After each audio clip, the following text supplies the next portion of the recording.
Hi guys, I'm Nicolle. Welcome back to my channel. Today I will be responding to some of the questions that you guys sent me via Instagram on my stories. Thank you so much for commenting and for all your input there. You guys had a lot of questions and really good ideas.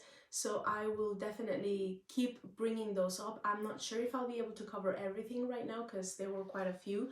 But if you like this idea, please go to my Instagram and follow me so that you can see when I post stories or ask you guys questions for more content for my Instagram and also for my YouTube. And I'll be on Facebook as well. So yeah, let's get started. Okay, so let's look at some of the questions now.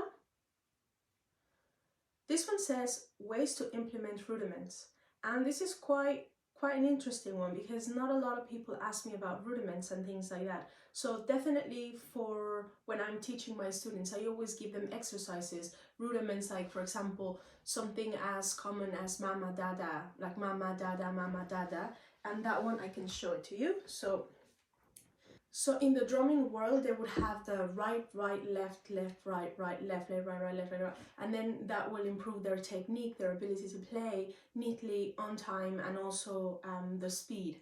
So we're kind of going to implement that same kind of concept, but instead of doing right, left, we're going to go down, up, down, up, down, up. And what I would suggest is always using a metronome for this, because it's very easy to kind of go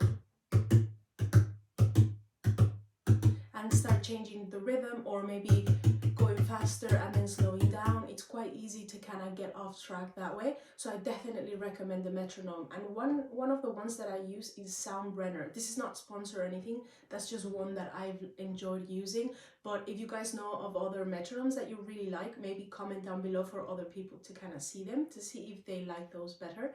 And one of the things with, for example, this particular rudiment, and maybe other ones too, is when you're doing the upstroke, it's really important not to do the upstroke like you're doing a normal upstroke, let's say for a jig, because you're really kind of going all the way up, really to prepare you for the way down. Same as when you go all the way down, you kind of prepare your tipper to go up. So because you're doing two short downstrokes and two short upstrokes, you kind of need to stop yourself before kind of going all the way, because otherwise it will become, and then you see you're kind of using the extra energy and you're kind of wasting time, if that makes sense. So it's kind of like a tap down and a kind of like a tap inward or kind of up a little bit, instead of, you see the difference? And the faster you get, you kind of start moving a little bit more. That's, for example, one of the classic rudiments. Of course, there's so many different ones that you can get from drummers' rudiments, and there's also some that I've come up with myself for my students. So if you're definitely interested in doing that, I can give like little rudiment exercises. And the thing about rudiments, the really awesome thing is that they really help you with your technique and improving your technique, the way you play. If there is something in your technique that is not quite right, usually rudiments will let you know, because they will be messy or they won't be as neat as to play. So then you'll be able to be like, if you usually play like this, it will be harder to play. So you can be like, okay, and you can fix your own way of playing and your technique. In terms of implementing them into actual like tunes, I would say it just depends if it fits into the rhythm of the tune.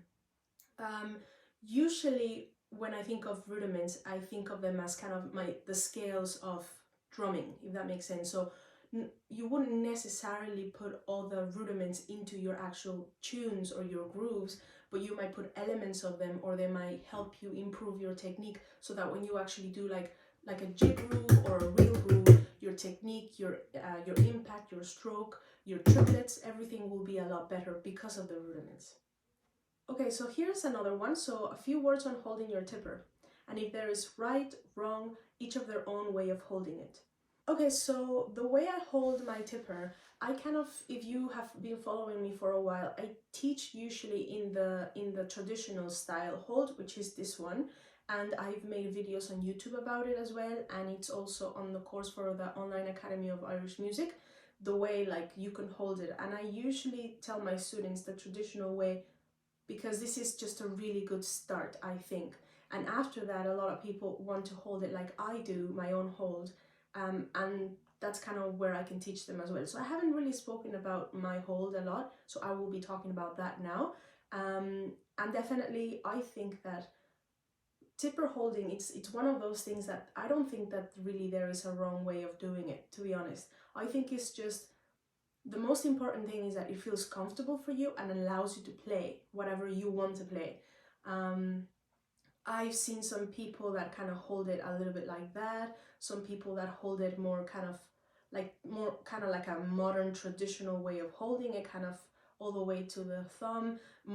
Some people play traditional and very traditional with the wrist out. So I think it just depends on what feels good for you, and I definitely would recommend kind of spending some time with your tippers and just trying to figure out what works best for you. And what worked for me was when I was doing the traditional one, I started getting a lot of blisters and it became really uncomfortable to play, like they would bleed and stuff like that, and I just wasn't able to play for long periods of time anymore. So what I did, and I think this, some people call this the baby grip, but I'm not exactly sure. I didn't learn it from anybody specifically. I just kind of messed around by myself with it. So when you stand up or when you're like just relaxed, when your hand falls naturally, it falls like this. Like if I was standing up, it would be like this. So this is kind of what I did. I just took my hand from a relaxed position, I brought it up, and then from there, okay, I just placed the tipper right here. And if you notice, it's not completely like that. It's not kind of straight out like this or horizontal. It's more in a diagonal way, kind of following a little bit like from the index finger to the pinky. You have kind of that angle, but a little bit lower. So really, I'm holding the pressure that's holding the tipper together is the thumb and the index finger together. But it's not really gripping it like this either. It's just kind of like the thumb is putting the pressure on the index finger so that the tipper doesn't go anywhere. So it's kind of like this. Okay, and then these three fingers kind of relaxed, but they're really important. Now, what you need to remember is not to have them out like this. So we don't want like a puppet hand. Okay, I call that a puppet hand. We don't want a puppet hand, but we don't want to grip it either like this, because then that's going to be really uncomfortable and it's going to, not, in my opinion, not allow you to really play a lot. It just looks kind of awkward. So what we want to do is to be as natural as we can and with no pain whatsoever. So like I mentioned, so it's going to be relaxed hand, you bring it up, you put the tipper in here in this sort of angle, you hold your thumb and your index finger kind of like that's the pressure point. And if you see my thumb, I kind of have it like this. This is kind of what it looks like. I hope that you can see that. Okay, and then these fingers are going to relax. Now what these do is, when you're playing again, I'm going to go do the puppet. If you do the puppet, your fingers are going to get in the way.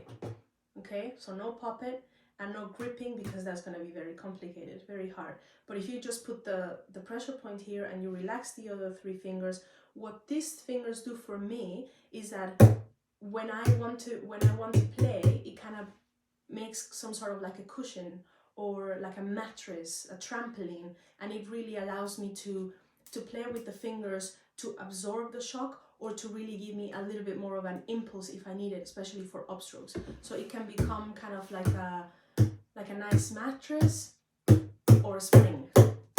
Okay, and when I do the downstroke, I also kind of feel doing a little bit extra, kind of almost like a pinching motion on my thumb, so that way I have more pressure going downwards. So I have the pressure on my thumb and then the spring on my fingers, or if I just want to be very quiet, they just help kind of make everything kind of fluffy, light and fluffy.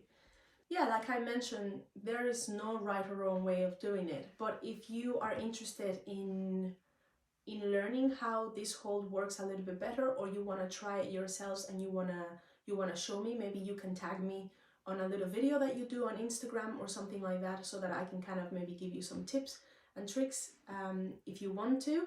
But I hope that this helps you a little bit and brings you to a different way of holding your tipper that might be more comfortable for you. But what I would say is this: every tipper hold has its good points and its bad points, I think.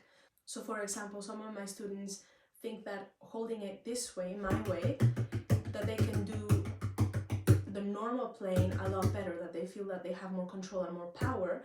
But when they do the triplets, it's a little bit trickier because of the way you're holding it. They prefer to do the triplets in the traditional way. They find it easier, but not as in control or powerful when they're just playing normal. So there, I would suggest keep the hold that allows you to play the best for longer. So for example, if this one is the one that allows you more control to play, but then the triplets you're struggling in that, then really target the triplets so that they become as comfortable as the rest of your movements. So yeah, definitely you will find that some things are easier than others, and every tipper hold has its down points and its good points as well. Okay, so here's another one: practice tips for rolls. Okay, so I'm assuming that they're traditional rolls. It wasn't specified, but I'll give a little bit of tips for the traditional rolls. So when you do a roll, you're doing 4 beats. So 1, 2, 3, 4. 1, 2, 3, 4. And the thing about it is that, in my opinion, if you just kind of move your hands very quickly, you might be able to do it, but I think that you would find it that you're not really in control. So when you really want to say, I want to put a roll right now or something, it might be a lot harder for you to have control of where you're putting it. Maybe you find that when you're playing, you just kind of try it out and they sometimes come out and then sometimes they don't. So the thing about rolls, I feel, and triplets as well, it's the more control you have of them, the more ability you have to choose exactly where you want to have them when you're playing a groove. So what I recommend for practicing those is really kind of taking it easy and be really patient with yourself. So the first thing you want to do is you want to do the downstroke, and then you want to be able to play that all the way to the back, like, so you want to turn. And as I mentioned before, it kind of almost feels like you're turning the knob to the left. And you can even try it, just hold the knob and then turn to the left. And that, to me, that's kind of how it feels to do the turn for the triplet or the roll. So you're doing a downstroke and then you're going to turn. And at first you can have a gap if you want to, down and then turn. And make sure that you really kind of press down. That's not how we would feel when you're doing it a lot faster. When you do it a lot faster, it almost is just like a passing turn. But for now, we want to kind of awaken the muscles that you're using. So really hold it. And if you need to make it slower, go down, turn, down, turn, down, turn. And then try to get rid of that pause, down, turn, and still hold it there. Down, turn, down, turn. After that, we're gonna do the up. And if you notice, because of that turn, I'm already ready to just do the upstroke there. So I'm gonna do down, turn, up, down, turn, up. And there are still pauses, but we'll get rid of those slowly. So down, turn, up, down, turn, up. When you're comfortable with that, now you want down, turn, up, down, turn, up, down, turn, up. And it can be slower, but continue. So down, turn, up, down, turn, up, down, turn, up, down, turn, up. The slower you do it, the harder it is, but at first, really try to get kind of slow. Maybe not any slower than that if you don't need to, but really try. So down, turn, up, down, turn, up, down, turn, up. When you get a little bit more of the hand of what muscles you're using, then let's do it a little bit faster. Down, turn, up, down, turn, up, down, turn, up, down, turn, up, down, turn, up. And now a little bit faster, down, turn up. Down, turn up. So that will be 1, 2, 3. 1, 2, 3. Triplet, triplet, triplet, triplet, triplet. And now for the roll, it's going to be triplet down.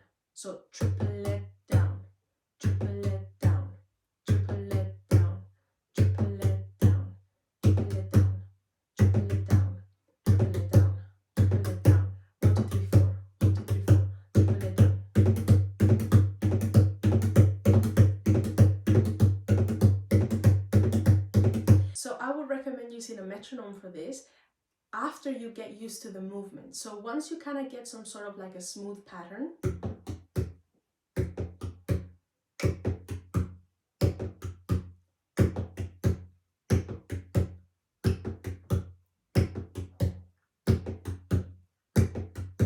and you're kind of practicing not only consistency and your technique, but also being able to fit the triplet or the roll into the right amount of space. So I think that would definitely be beneficial. I would suggest doing that, and that's how I learned with the metronome, especially single-ended triplets.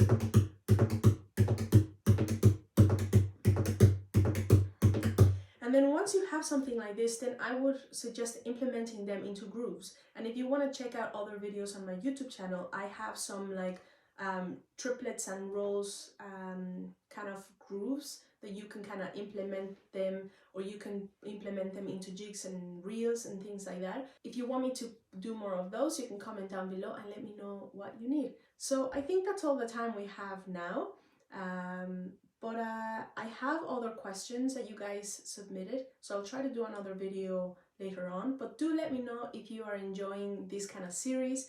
I just thought that this would be a good idea of kind of including you guys more in the content, because sometimes I don't really know what you guys need. So maybe this would be like a good series to start. So thank you so much, and I hope you have a great day. Bye!